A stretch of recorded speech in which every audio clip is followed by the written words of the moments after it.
Hola, ¿cómo estáis? Otro sencillo ejercicio para relajar la musculatura asociada a la mandíbula cuando hay casos de bruxismo. Nuestra compañera Vanina va a ayudarnos con el ejercicio. Es muy simple, podéis hacerlo en casa. Se trata de, con las manos, hacer una presión en el mesetero, que es el músculo que está en la zona posterior de la mandíbula, y mientras presionamos y friccionamos hacia abajo, vamos abriendo lentamente la boca, con una presión firme, constante.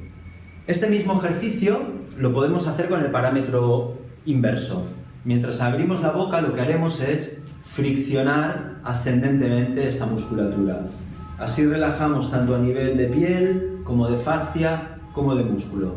Esperamos que os sirva y que nos veamos en el próximo vídeo. ¡Hasta luego!